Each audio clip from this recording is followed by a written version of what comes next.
Hi everyone, today's video is going to be on the subject of signalling all the time or being specific to task. This is something that does cause quite a lot of controversy, and there's a misunderstanding on why you maybe wouldn't signal all the time. And I'm going to try and explain this in a little more detail. I've done many videos on signalling over the years, but it is still something that does it's a bone of contention with people. So I'm going to have a little look at things. I'm going to do a little drive. It's not going to be a long one, but what I am going to do is trying to talk about what I'm doing signalling wise and who I'm signalling for and who it affects.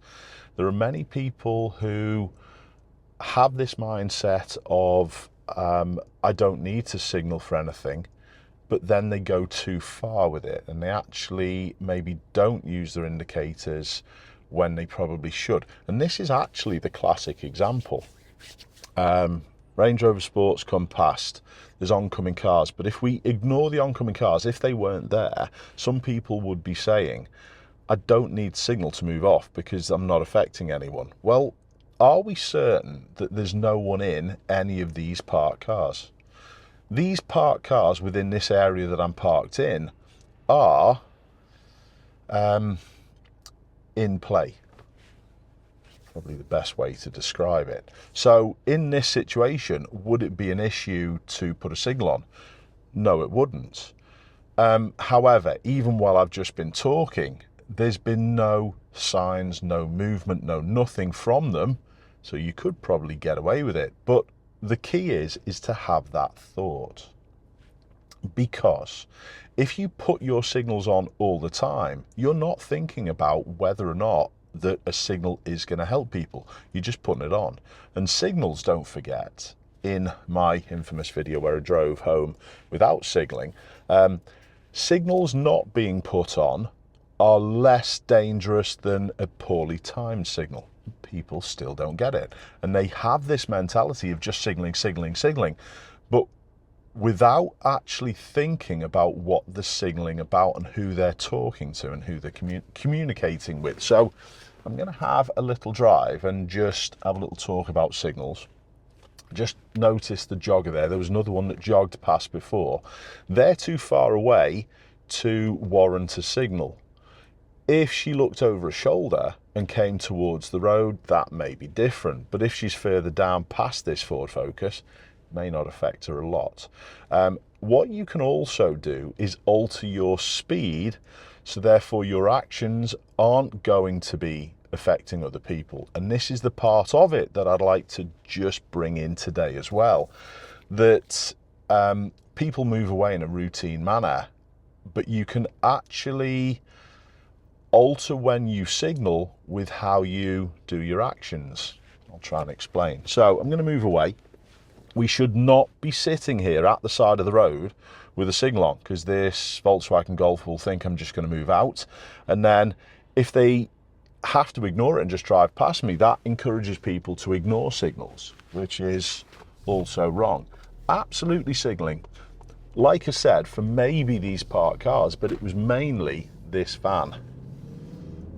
Okay, we're also going to be quickly looking at other people's signals. The white minibus or people carrier coming out of that road, it didn't have a signal on. Did it affect anyone? No. However, you may very well be failing driving tests if you don't signal when you're doing junctions. Brilliant situation here with the road roller. I'm not going to signal yet because people will think I'm going to go. I think my position here is everything. And if you are good with your positioning, have a little look. Is the white vehicle behind confused with what I'm doing? Am I parked here? No chance, because I'm out near the centre line. And I'm communicating just with a little movement, just to show this lorry, if he was coming this way, that I wanted to go. I might have, if they had have looked to come this way, I might have put a signal on there.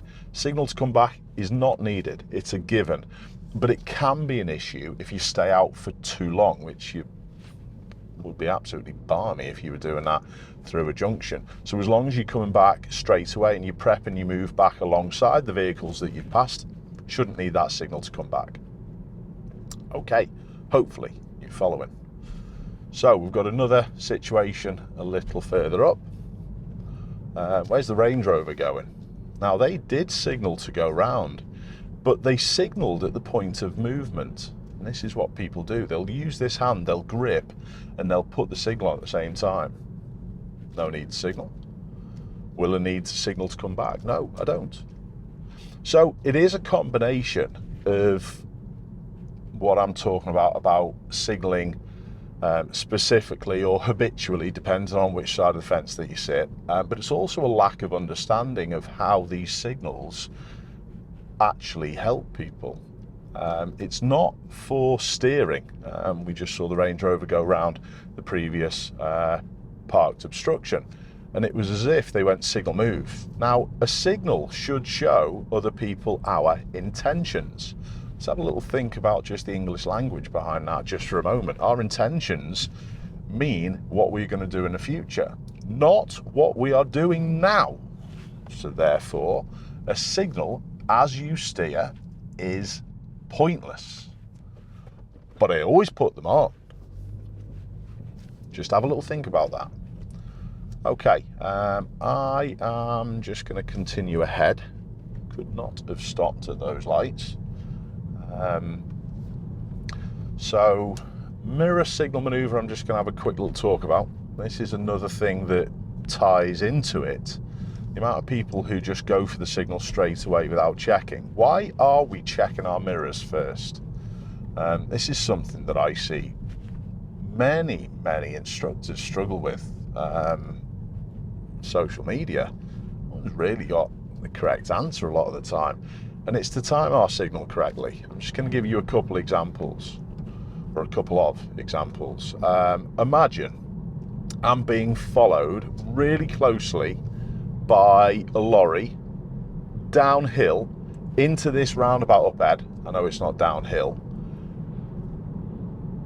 and it's wet weather as well. When would I be needing to tell the lorry driver that I'm going to do a left turn? Early. But if the lorry's not there, oh, it is slightly downhill. There you go. It shows you recognise certain things like that all the time. The signal here is a benefit to certain vehicles from that way, but mainly this side, because the left signal tells these vehicles coming out that I'm going in front of them, and then they can continue. So it's really just extra information from the vehicles from the right, but it doesn't really affect what they do. So going back to it, there's no one behind me, so this right turn that I'm going to do here, I don't have to signal yet. I don't have to. And it just forces you to keep watching. Now I'm going to signal because I saw the Range Rover. Not a problem. Did it affect the Range Rover massively? No, because they were turning left. So in effect there, again, I probably could have got away with a signal, but not on driving test. I would always advise, listen, doing a junction, put one on.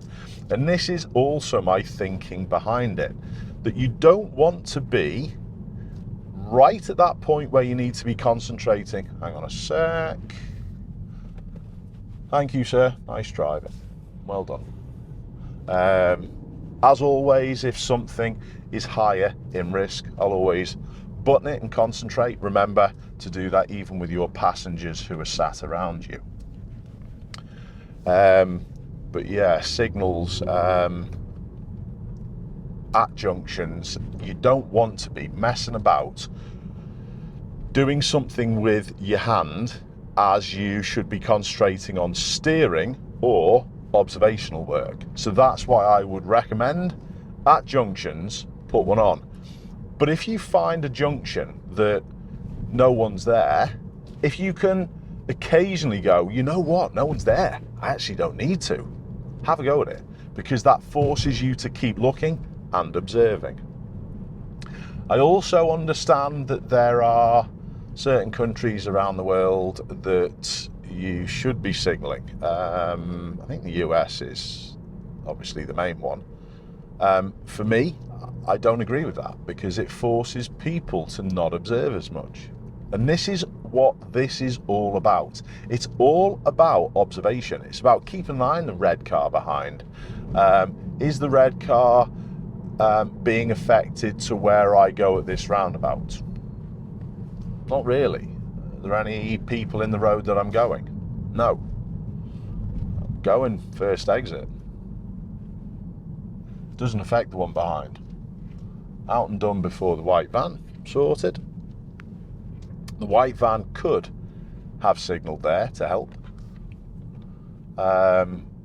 because I had a little doubt for a little moment where it was going. All right, I'd assessed its speed, and did you notice I did that roundabout reasonably quickly because I needed to ensure that that one wasn't going to be an issue. So that's sort of going back a little bit to what I was saying before about altering your speed in relation to signals as well. If you're driving in a pocket of space all the time,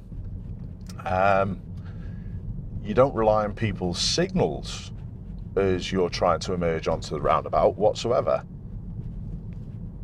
Honestly, that's got to be a better way of doing it as well, because people are so poor.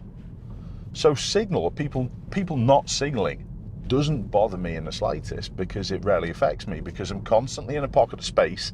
I'm constantly looking for a pocket of space. I'm going to turn left. I am just going to let this one know, though it wouldn't affect it massively. It could be round on this side. All good.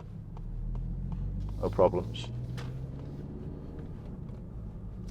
Just taking it easy here because the road's quite narrow, firstly, for the pedestrians. Secondly, we've got a little bend.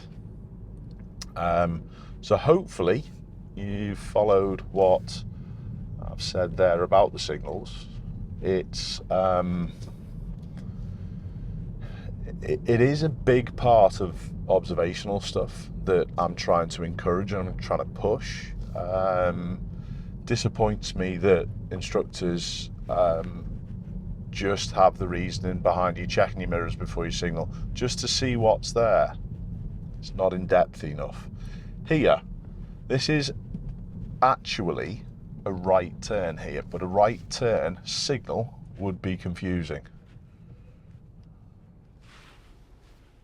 So stop junction, it's dead obvious with my positioning to where I'm going.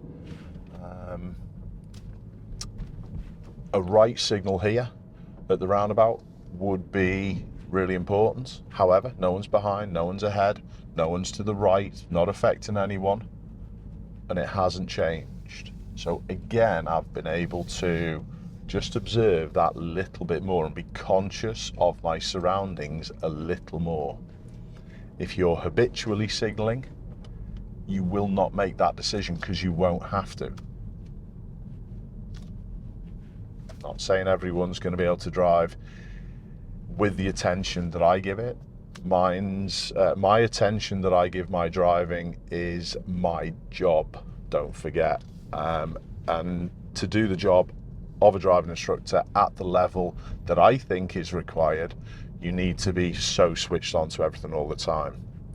Effectively putting a signal on for me all the time makes people lazy, and they don't really think about who they're signaling for, who it affects, and whether it's the correct thing to do or not. They just put it on. That's it really. As long as you don't, though, going back to what I said at the beginning, my infamous video, do I need to signal here? Yes, I'm going to signal, because it may just encourage the Range Rover, if they had enough room. They budged up. It's exactly what I was talking about. Perfect. Very well done to the driver of the Range Rover Evoque. And again, I will pay you your video fee when I get home. It's always the same, isn't it? Keep safe, everyone. If you've got any questions, please ask them in the comments. At the end of the day, signals, just remember, going back to what I was just saying, if you put a poorly timed signal on, that is worse than not putting one on whatsoever. And try and get out of that mindset of, they didn't signal. because that means there's actually deficiencies with your driving that you could improve on also. Keep safe. I'll see you soon.